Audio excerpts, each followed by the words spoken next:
Hi guys. ඉතින් අද වීඩියෝෙන් කතා කරන්නේ Android phones පාවිච්චි කරන ඔයාලට මෙන්න මේ විදිහේ quality එකක් එක්ක image capture කරගන්න ගොඩක් හොඳම app එකක් ගැන.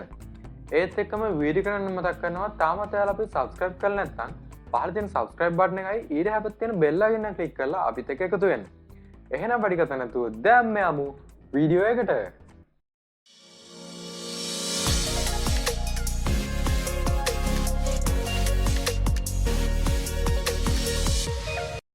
ඉතින් මං හිතුවා මේ ඇප් එකෙන් ගත්ත කැප්චර්ස් ටිකක් ඔයාලට පෙන්නන්නම ඉන්න. ඉතින් මේ තියෙන්නේ ඒ ඇප් එකෙන් ගත්ත ක්වොලිටි එකෙන් වැඩි ෆොටෝස් ටිකක්.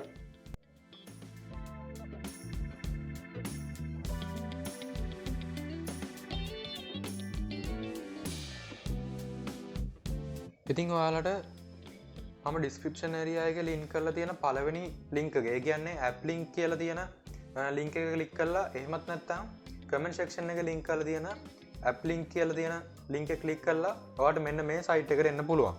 ඉතින් මේ සයිට් එකේ MB 147ක Gcam කියලා මෙන්න මේ තියෙන ෆයිල් එක අපි මුලින්ම ඩවුන්ලෝඩ් කරගන්න ඕනේ. ඉතින් ඩවුන්ලෝඩ් කරන්න මේ Gcam කියන ෆයිල් එක උඩ එකපාරක් ක්ලික් කරන්න. ක්ලික් කරාට පස්සේ ඔයාලට බලා ගන්න පුළුවන් your download is starting කියලා මැසේජ් එකක් කරනවා. ඊට පස්සේ ඔයාලා Chrome එකේ උඩ තියෙන more option කියන dot තුන ඔබලා downloads කියන එක click කරන්න. මෙන්න මේ විදිහට. ඊට පස්සේ අපිට බලා ගන්න පුළුවන් Gcam APK කියලා ෆයිල් එකක් download වෙලා තියෙනවා. ඉතින් ඊගාවට අපිට කරන්න තියෙන්නේ මේ ෆයිල් එක උඩ එකපාරක් click කරලා මෙන්න මේ විදිහට install කරගන්න. දැන් අපිට බලා ගන්න පුළුවන් මේ app එක installing කියලා වැටෙනවා.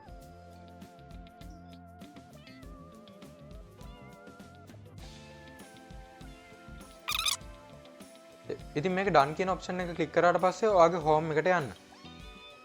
මෙන්න මේ විදිහට home එකට ගියාට පස්සේ ඔයාලගේ app menu එකට ගිහිල්ලා බලන්න app එක install වෙලා තියෙනවා. ඉතින් මුලින්ම අපි මෙන්න මේ app එක open කරගමු. හරි. ඊට පස්සේ අපිට බලා ගන්න පුළුවන් මෙන්න මේ විදිහේ permission ටිකක් අපෙන් ඉල්ලලා තියෙනවා. ඉතින් හැම එකටම while using app කියලා තියෙන option එක click කරගෙන යන්න. මේකින් අහනවා අපේ camera mic access permission ඒ වගේම file access permission මේ වගේ දේවල් ටිකක් අපින් අහනවා. හරි. මම අර කිව්ව permissions ටික okay දුන්නාට පස්සේ මෙන්න මේ විදිහේ interface එකක් තමයි අපිට මේ app එකේ බලා ගන්න පුළුවන් වෙන්නේ. ඉතින් මේකදී අපි මුලින්ම click කරන්න ඕනි මෙන්න මේ settings කියන icon එක උඩ. මේ මෙන්න මෙතන තියෙන settings කියන icon එක උඩ අපි එකපාරක් click කරගන්න. ඊට පස්සේ අපිට බලා ගන්න පුළුවන් මෙන්න මේ විදිහට more setting කියලා තවත් icon එක. අන්න ඒක උඩ click කරගන්න. මම description area එකේ දාලා තියෙන devil link එක click කරාට පස්සේ ඔයාලට මෙන්න මේ විදිහේ interface එකක් තියෙන site එකට එන්න පුළුවන්. ඉතින් මේකෙදිත් අර කලින් app එක download කරා වගේ කිලෝබයිට් 39.88ක් තියෙන ෆයිල් එකක් තියෙනවා ACG power කියලා ෆයිල් එකක්. ඉතින් මේ ෆයිල් එකත් අර කලින් වගේම download කියන එක click කරලා download කරගන්න. ඊට පස්සේ කලින් වගේම Chrome එකේ උඩ තියෙන more option කියන dot එක click කරලා ඔයාලට පුළුවන් downloads කියන එක ඔබන්න. ඒ click කරාට පස්සේ අපිට බලා ගන්න පුළුවන් මෙන්න මේ විදිහට download වෙලා තියෙනවා ACG power කියන ෆයිල් එක. ඉතින් දැන් අපිට අදාළ ෆයිල් එක download වෙලා ඉවරයි. හරි. දැන් එහෙමම යන්න ඔයාගේ camera app එකට. මෙන්න මේ විදිහට camera app එක open කරගෙන අර මම කලින් කියපු විදිහට ඔයා යන්න more settings වලට. more settings වලට ගිහිල්ලා මෙන්න මේ විදිහට custom file කියන තැනට click කරන්න. ඊට පස්සේ අපිට බලා ගන්න පුළුවන් පළවෙනිම option එකක් තියෙනවා import කියලා. මෙන්න මේක උඩ එකපාරක් click කරන්න. ඊට පස්සේ ඔයා download කරපු ෆයිල් එක මෙන්න මෙතන පෙන්නන්න අනිවාර්යයෙන්ම ACG power by ryan.agcx.xml කියලා. ඉතින් මෙන්න මේ ෆයිල් එක select කරලා okay දෙන්න. ඕකේ දුන්නට පස්සේ අදාළ ෆයිල් එක import වෙලා ඉවරයි. නමුත් තාම මේ ෆයිල් එක run කරන්න අපි run කියන option එක දීලා නැහැ. ඉතින් ඒකට ගන්න තියෙන අහප මුලට ඇවිල්ලා මෙන්න මේ විදිහට settings click කරන්න.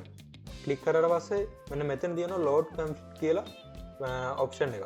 අන්න ඒකේ බුවට පස්සේ අපි අදාළ ෆයිල් එකට මෙන්න මේ විදිහට ටික් එකක් දීලා ලෝඩ් කරන්න. ඊට පස්සේ අපිට බලා ගන්න පුළුවන් මෙන්න මේ විදිහට කැමරාවට මේ ෆයිල් එක ලෝඩ් වුණා. දැන් ඉතින් මෙන්න මේ විදිහට එක එක ඔප්ෂන්ස් තියෙනවා. ඔයාලට අහස කැප්චර් කරනවා නම් ස්කයි බ්ලූ, සාමාන්‍ය DSLR වගේ quality එකක් ගන්නවා නම් DSLR Max වගේ ඔප්ෂන් ගොඩක් බලා ගන්න පුළුවන්. ඉතින් මේ වගේ තවත් හොඳ කැම් එකක් තියෙනවා. ඔයාලට ඒ කැම් එකක් ඕන නම් පහලින් කමෙන්ට් එකක් දාගෙන යන්න. ඉතින් ඔයාලට මේ බලා ගන්න පුළුවන් වෙන්නේ මම ස්කයි බ්ලූ කියන ඔප්ෂන් එකෙන් කැප්චර් කරපු ෆොටෝස් ටික. ඉතින් අද වීඩියෝ එක ගැන ඔයාලගේ අදහසත් පහලින් කමෙන්ට් එකක් දාගෙන යන්න. ඒ වගේම Android use කරන ඔයාලගේ යාළුවටත් මේක ෂෙයා කරන්න. ඉතින් අපිව TikTok එකේ සහ Instagram එකේ follow කරලා නැත්නම් follow කරලා දැන්ම එකතු වෙන්න. එහෙනම් තවත් වීඩියෝ එකකින් හම්බ වෙමු.